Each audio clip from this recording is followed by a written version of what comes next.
दोस्तों यहाँ पे आपसे गुजारिश है कि लास्ट तक इस पूरे सेशन को देखिएगा और वीडियो को लाइक आप लोग जरूर कर दीजिएगा। सबसे पहला क्वेश्चन दोस्तों यहाँ पे आप देख रहे हैं कि नीरज चोपड़ा ने लुसाने डायमंड लीग 2024 में सीजन का बेस्ट थ्रो करते हुए दोस्तों कौन सा स्थान प्राप्त किया है। बहुत ही बेहतरीन सा क्वेश्चन है। देखिए यहाँ पे B is the right answer. इसमें सेकंड जो कि इन्होंने लुसाने डायमंड लीग है, यहाँ पे देखिए कौन सा लीग है, लुसाने डायमंड लीग जो 2024 में आयोजन हुआ, इसमें इनको दोस्तों सेकंड स्थान प्राप्त हुआ। और दोस्तों इसमें इन्होंने जो भाला फेंका था वो था 89.49। अभी तक दोस्तों नीरज चोपड़ा 90 को क्रॉस नहीं कर चुके हैं। और दोस्तों आप लोगों को पता भी है कि दोस्तों पेरिस ओलंपिक जो इस वर्ष का हुआ है 2024 का, उसमें दोस्तों इनको ओलंपिक में सिल्वर मेडल मिला है ना। मैं आपको बता चुका हूँ कि पेरिस ओलंपिक ने भारत में कुल 6 पदक जीते थे, जिसमें 1 सिल्वर और 5 कांस्य पदक थे, जिसमें जो सिल्वर जो था दोस्तों वो नीरज चोपड़ा ने ही जीता था। तो इनसे ऊपर जो थे वो पाकिस्तानी थे और दोस्तों उन्होंने 92 प्लस जो कि मीटर का भाला फेंका था। तो बहुत इंपॉर्टेंट रहने वाला है। तो इसी तरह मैं रिवीजन भी कराऊंगा, आप कोशिश कीजिएगा आंसर करने का। दूसरे क्वेश्चन का आंसर दीजिए आप लोग कमेंट बॉक्स में। पेटीएम ने अपने मनोरंजन टिकटिंग व्यवसाय को दोस्तों किस कंपनी को दोस्तों बेच दिया। और बहुत अच्छा यहाँ पे क्वेश्चन है। और सही आंसर की दोस्तों अगर बात करें तो जी हाँ, ये है जाएगा आपका जोमेटो। तो पेटीएम ने मनोरंजन टिकटिंग व्यवसाय को दोस्तों जोमेटो को बेचने का फैसला किया है। और अगर आपसे मान लीजिए प्रश्न आ गया कि कितने में दोस्तों ये डील हुई है, तो 2048 करोड़ रुपए में दोस्तों ये मूल्य की इवेंट टेक्निक व्यवसाय का अधिग्रहण किया है। इसके पहले भी दोस्तों ब्लिंकिट जो है दोस्तों, आपने सुना होगा ब्लिंकिट, तो 2021 में देखिए इसका अधिग्रहण जोमेटो द्वारा दोस्तों किया गया था। तो मोस्ट इंपॉर्टेंट प्रश्न है, एकदम अपडेटेड करंट अफेयर से क्वेश्चन दोस्तों। मोस्ट इंपॉर्टेंट तीसरा क्या कह रहा है, इसका कमेंट करके आंसर बताइए। संविधान के किस अनुच्छेद के तहत 14 वर्ष से कम उम्र के बच्चों को कारखाने में काम करने से दोस्तों वंचित रखा जाएगा। और मैं आपको लगातार सारे इंपॉर्टेंट जो अनुच्छेद बता रहा हूँ उनसे प्रश्न आते ही आते हैं। तो फिलहाल इस क्वेश्चन का जो सही आंसर हो जाएगा वो हो जाएगा आपका अनुच्छेद देखिए 24 के अंतर्गत ऐसा होता है। हमारे पास कुछ और भी हैं, जैसे हमारा 51A। तो दोस्तों संविधान के 51A में दोस्तों हमारा क्या है, तो ये जाएगा आपका मौलिक कर्तव्य। ठीक है, तो अगर आपसे पूछा जाएगा मौलिक कर्तव्य किसने है, 51A में। अब यहाँ पे देखिए 21A दोस्तों क्या है, तो यहाँ पे 6 से 14 वर्ष के बच्चों के लिए देखिए अनिवार्य शिक्षा जो होता है, शिक्षा का अधिकार जिसे हम लोग बोलते हैं, वो इसी में है। शायद दोस्तों आपका 72 है दोस्तों, तो राष्ट्रपति का जो क्षमादान है वो इसी आर्टिकल से रिलेटेड है। तो ये सारे प्रश्न आपसे पूछा जाता है, याद रखिएगा। मान लीजिए अगर आपसे पूछा जाएगा ग्राम पंचायत का जो गठन है दोस्तों, ये किस आर्टिकल में है, तो आर्टिकल नंबर 40 आप लोग याद रखिएगा। ठीक है, अगर आपसे पूछा जाएगा कि क्वेश्चन आता है दोस्तों राष्ट्रपति जो है ये किस आर्टिकल में है, तो आर्टिकल नंबर 52 में है। और कभी कभी आता है दोस्तों कि राष्ट्रपति पर महाभियोग लगाने की जो प्रक्रिया है वो किस आर्टिकल में है, तो दोस्तों आर्टिकल नंबर 61 में है, जो यूनाइटेड स्टेट ऑफ अमेरिका से दोस्तों लिया गया है। और राष्ट्रपति क्षमादान देखिए किस में करता है, आर्टिकल नंबर 72 के द्वारा करता है। राष्ट्रपति शपथ तो अगर आपसे पूछा जाएगा तो राष्ट्रपति का शपथ आर्टिकल नंबर 60 में है। ठीक है, चलिए आगे बढ़ते हैं। क्वेश्चन नंबर चौथा है दोस्तों, मोस्ट इंपॉर्टेंट। अंकलेश्वर का संबंध दोस्तों किससे है, कमेंट करके बताइए क्या लगता है। देखिए अंकलेश्वर तो सुनने में मंदिर लग रहा है, लेकिन दोस्तों इसका संबंध देखिए पेट्रोलियम उद्योग से हो जाएगा। गुजरात का दोस्तों प्रमुख औद्योगिक केंद्रों में से एक है जो कि अंकलेश्वर, इसीलिए देखिए ये क्या है, पेट्रोलियम उद्योग से संबंधित है। दोस्तों आपके एनटीपीसी एग्जामिनेशन के लिए मेरे द्वारा कुछ बेस्ट ई बुक्स भी बनाए गए हैं जो आपके रिवीजन के लिए हैं। जैसे 500 प्रश्न दोस्तों आपके गणित के हैं और सारे के सारे दोस्तों सोल्यूशन के साथ दिए गए हैं। तो इन 500 प्रश्नों को दोस्तों परीक्षा से पहले आपको लगा के जाना है। सुपर गेस्ट क्वेश्चन दोस्तों ये है आपके एनटीपीसी परीक्षा के लिए, CBT 1 के लिए निश्चित तौर पर आपको 100% आपको हेल्प करेगा। तो परीक्षा से पहले दोस्तों आप डेली 10-20 करके आप लगाइए और आपको सारे प्रश्न रिवीजन होते रहेंगे। और जीके जीएस को भी देखिए कंप्लीट करने के लिए हमने ई बुक बनाया है दोस्तों, जीके टॉपिक वाइज। पूरा टॉपिक वाइज आपको इसमें मिल जाएगा। ऑल देखिए सिलेक्शन, इसका नाम जीके ऑल इन वन है। आपको इसमें सब कुछ मिल जाएगा और सभी परीक्षा में भी आपको ये काम देगा। तो इसको आप लेकर रिवीजन करते रहिए, क्योंकि देखिए जीके आपका 40 नंबर का आ रहा है CBT 1 में और 50 नंबर आ रहा है CBT 1 में, तो CBT 2 में। तो रिवीजन करेंगे तभी आपको याद होगा और आपको सारे टॉपिक का आइडिया भी होना चाहिए किस किस टॉपिक से प्रश्न बन रहे हैं। साथ ही स्टैटिक जीके के देखिए 2500 प्रश्न है कंप्लीट डिटेल के साथ। ये तीनों ई बुक आपको मिल जाएगा। साथ ही दोस्तों हिस्ट्री का ई बुक इसमें फ्री है, आप देख सकते हैं। आप इसे हिस्ट्री का ई बुक जो है आप फ्री में देखिए जाके डाउनलोड करके पूरा कंप्लीट कर सकते हैं। हिस्ट्री, पॉलिटी, ज्योग्राफी और साइंस के भी आपको ई बुक यहाँ पे मिल जाएंगे। तो एप्लीकेशन के ई बुक वाले सेक्शन दोस्तों आप जाके यहाँ से इसको ले सकते हैं। तो जरूर से दोस्तों ले लीजिएगा, सब के सब ई बुक आपके लिए बहुत इंपॉर्टेंट है। खानवा का युद्ध दोस्तों कब हुआ था, चलिए बताइए फटाफट कमेंट करके। खानवा का युद्ध दोस्तों कब हुआ था, तो मैं आपको अगर यहाँ पे बताना चाहूँ कि किसके किसके बीच में हुआ था, ये भी इंपॉर्टेंट है। ठीक है, तो दोस्तों ये बाबर और राणा सांगा, ठीक है, बाबर और राणा सांगा के दोस्तों मध्य में हुआ था।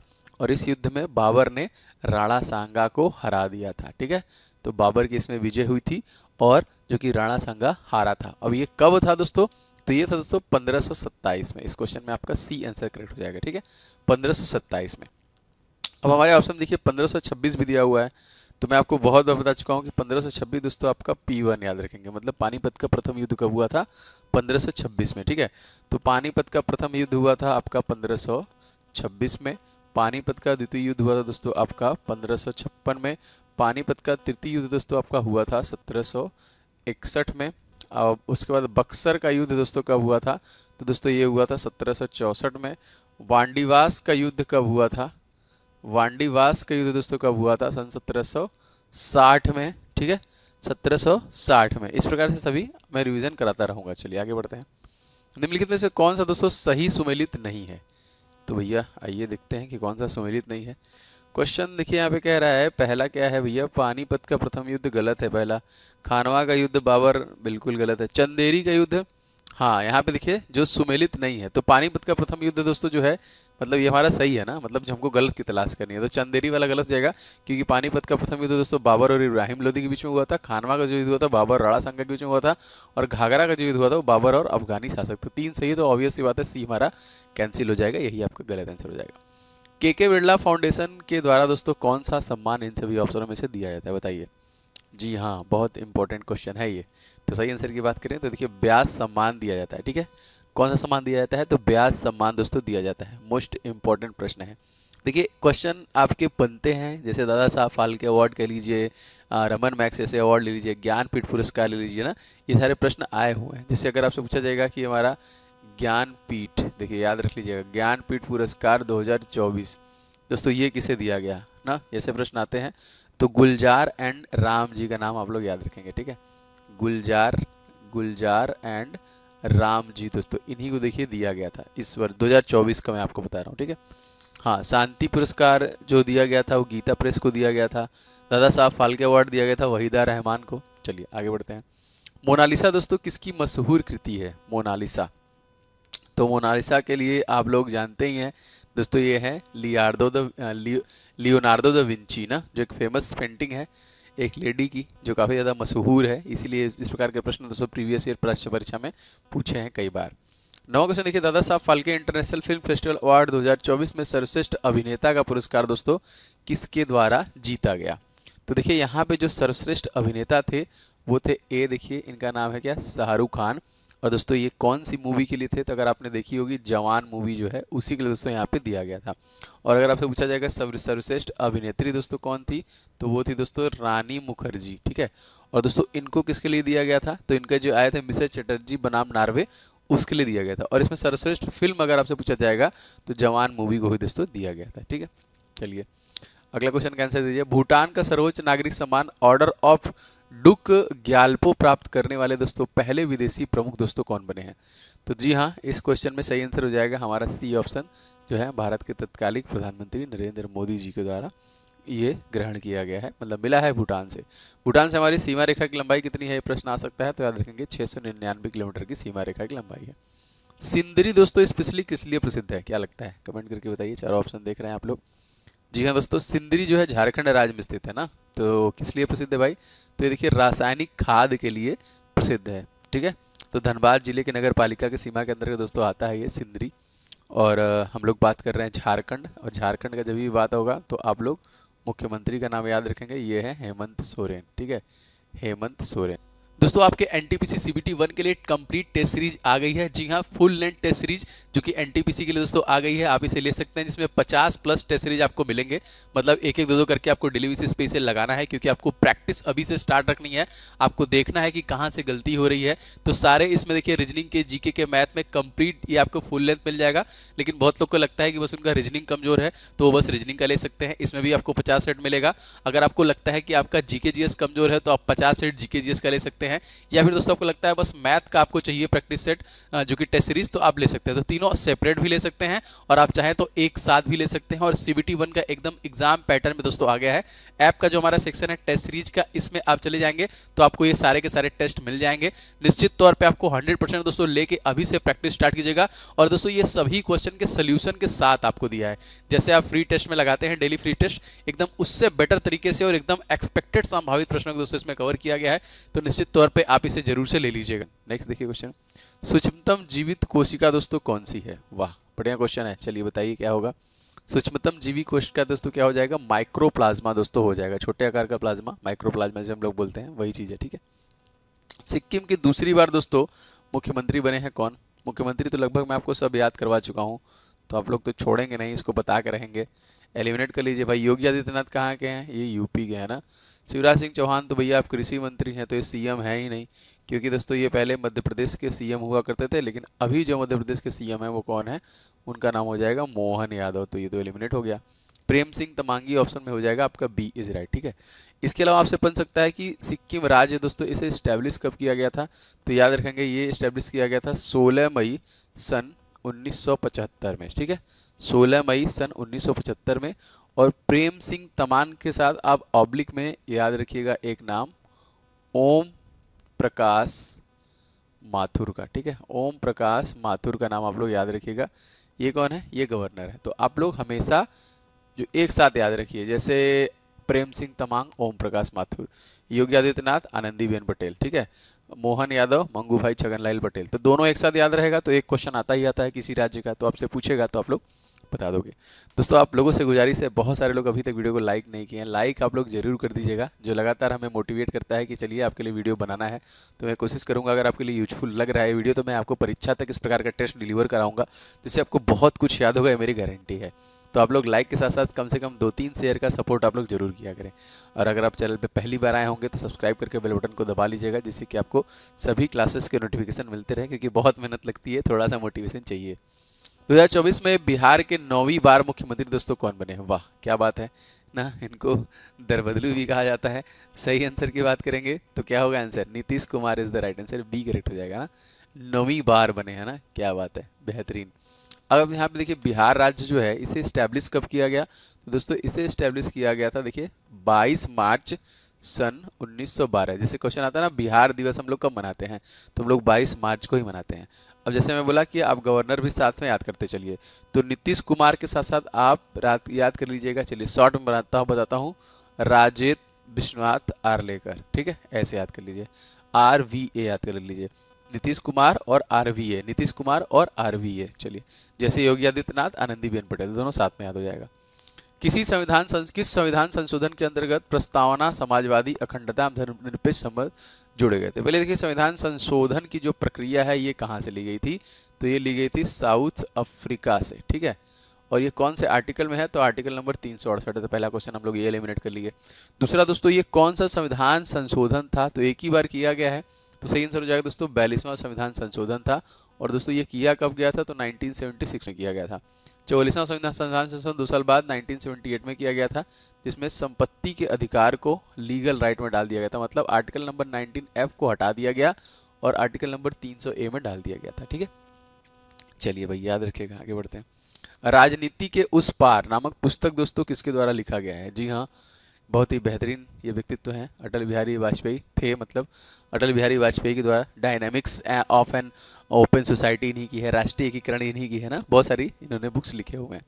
चलिए आगे बढ़ते हैं, इसका आंसर बताइए। निम्नलिखित में से कौन सा भारत का नागरिक बनाने की शर्त के रूप में गलत तरीके से सूचीबद्ध दोस्तों किया गया है? तो क्या लगता है भाई, संपत्ति के अधिकार के, हमको लग रहा है बी ही वाला ऑप्शन होगा ना। संपत्ति के अधिग्रहण के माध्यम से नागरिकता तो नहीं मिल सकती यहाँ पे, बाकी जन्म से मिल सकती है, वंश से मिल सकती है, देशीकरण द्वारा नागरिकता आपको दी सकती है। दैट्स राइट, बी जो है ये गलत तरीका है। ऐसा मतलब गलत कहने का मतलब ये है। संविधान किस अनुच्छेद में राष्ट्रपति अध्यादेश जारी करने की शक्ति के बारे में दोस्तों बताता है? तो 1, 2 का 3 याद रखेंगे ना, 1, 2, 3 इंपॉर्टेंट है ये प्रश्न, जो कि है आपका देखिए आपका 123 में दोस्तों राष्ट्रपति का अध्यादेश है। ठीक है, राष्ट्रपति के अध्यादेश के बारे में, राष्ट्रपति के अध्यादेश के बारे में जानकारी किसमें मिलती है? तो 1, 2, 3 याद रखिएगा। पन्ना दोस्तों किस लिए प्रसिद्ध है? तो हीरे को पन्ने को मिलने की तमन्ना है ना, हीरा को पन्ना से मिलने की तमन्ना है, तो हीरे की खान आपको मिल जाएगी। पन्ना अपने हीरे के खानों के लिए प्रसिद्ध है। खूबसूरत, शांत, निर्मल, सदाबहार पेड़ों से भरा हुआ, घास का मैदान से घिरा हुआ है। तो पन्ना आप लोग समझ गए हैं कहाँ पर है। कमेंट करके अच्छे बताइए कौन से स्टेट में है। अभी हम लोग डिस्कस कर रहे थे उसी स्टेट के बारे में। अंतरिक्ष में सर्वप्रथम दोस्तों भेजा गया था किससे? तो देखिए सबसे पहले जो अंतरिक्ष में भेजा गया था दोस्तों वो कुतिया थी, जिसका नाम था लाइका। ठीक है, लाइका नामक कुतिया थी। और अगर आपसे पूछा जाएगा किसी मनुष्य को भेजा गया तो उनका नाम क्या था दोस्तों? तो उनका नाम हो जाएगा यूरी गागरिन। ठीक है, जो रूस से थे, यूएसएसआर थे, लेकिन पहले जो गया था वो कुतिया गया था। पालघाट दर्रा निम्नलिखित में से किन दो राज्यों को दोस्तों जोड़ता है? तो दोस्तों पालघाट जो है वो केरल और तमिलनाडु को जोड़ता है। ए इज राइट। ठीक है, पालघाट दर्रा जो है केरल और तमिलनाडु को दोस्तों जोड़ने का काम करता है। इसी तरह दो दर्रे याद रखेंगे, एक आपका थाल घाट और एक आपका भोर घाट। ये दोनों कहाँ पर है? तो दोस्तों ये दोनों जो है महाराष्ट्र में है, थाल घाट और भोर घाट। और महाराष्ट्र के तत्कालीन जो सीएम है वो कौन है दोस्तों? तो इनका नाम हो जाएगा एकनाथ, कभी कभी पेन ही नहीं चलता है, एकनाथ शिंदे। ठीक है, ये हो जाएगा एकनाथ शिंदे, यहाँ के सीएम हो जाएंगे। अच्छा, केरल भी ऑप्शन में था, तो केरल के कौन हो जाएंगे? पिनाराई विजयन। कर्नाटक सिद्धारमैया। आंध्र प्रदेश के हैं चंद्रबाबू नायडू, और जो कि कर्नाटक के भी सिद्धारमैया हो जाएंगे। तमिलनाडु के एमके स्टालिन हो जाएंगे। चलिए आगे बढ़ते हैं। तुजू दर्रा दोस्तों भारत और किस देश को जोड़ने का काम करता है? तो देखिए तुजू दर्रा जो है ये भारत और म्यांमार को जोड़ने का काम करता है। मैं आपको सभी याद करा चुका हूँ हमारे बॉर्डर। जैसे म्यांमार के साथ हमारी सीमा रेखा कितनी है? 1643 किलोमीटर की। चाइना के साथ दोस्तों कितनी है? 3488 किलोमीटर की। ठीक है, नेपाल के साथ कितनी है? 1751 किलोमीटर की। और भूटान के साथ कितनी है? 699 किलोमीटर की। तो हम लोग ये भी याद करते चलेंगे। और तुजू दर्रा भारत और म्यांमार को जोड़ता है। पहला रेल बोर्ड दोस्तों ये कब स्थापित किया गया? मोस्ट इंपॉर्टेंट दोस्तों, तो दोस्तों ये 1905 सन 1905 में दोस्तों ये स्थापित किया गया था पहला। ठीक है, नेक्स्ट क्वेश्चन देखिए। भारत में स्थानीय सुशासन का जन्मदाता दोस्तों किसे माना जाता है? तो स्थानीय सुशासन का जन्मदाता बहुत बार प्रीवियस ईयर प्रश्न में आया है, तो लॉर्ड रिपन को देखिए हम लोग मानते हैं। किसे मानते हैं? लॉर्ड रिपन को मानते हैं। रक्षा मंत्री राजनाथ सिंह ने हाल ही में किसकी जन्म शती मतलब जन्म के 100 वर्ष होने पर 100 का सिक्का दोस्तों जारी किया है? तो इनका नाम याद रखेंगे, करंट अफेयर से प्रश्न है आपका, एम करुणानिधि। ठीक है, एम करुणानिधि जो कि एक लेखक, राजनीतिक कह लीजिए, और डीएमके जो है द्रविड़ मुनेत्र खड़गम के जो पार्टी इसके पूर्व अध्यक्ष भी रह चुके हैं। तो ये तमिलनाडु के मुख्यमंत्री के रूप में भी इन्होंने कार्यकाल संभाला हुआ है। एम करुणानिधि इन्हीं पे देखिए किया था। हाल ही में गिरीश साहनी का निधन हो गया दोस्तों, वो निम्नलिखित में किस क्षेत्र से संबंधित है? तो गिरीश साहनी देखिए, अगर आपने सुना होगा किसके बारे में? CSIR। ठीक है, तो दोस्तों ये होता है क्या? Council of scientific and industrial research, जिसका हेडक्वार्टर जो कि मुंबई नई दिल्ली में है। इसके महानिदेशक थे इनकी, जो कि वो हो गई है, मृत्यु हो गई है, तो इसलिए इंपॉर्टेंट है। और इसे एस्टैब्लिश कब किया गया था अगर आपसे पूछा जाएगा तो 1942 में। तो सब कमेंट करके मुझे जरूर बताइएगा कि ये वाली क्लास से आपको हेल्प मिल रही है कि नहीं, क्योंकि मैं सबके कमेंट देखना चाहता हूँ। एटलीस्ट आपका नाम तो दिख जाएगा मुझे, कौन कौन क्लास लेता है, तो हमारी आपकी बॉन्डिंग बनेगी। और इस वीडियो को दोस्तों लाइक आप ज़रूर करना, हमें मोटिवेट करता है ये। वीडियो को शेयर करना अपने दोस्तों के साथ। और दोस्तों चैनल पर नए होगे तो मैं आपको गारंटी देता हूँ कि अगर आप इस प्रकार से क्लासेस मेरी आप लोगे तो मैं आपको बहुत कुछ याद करवा दूँ।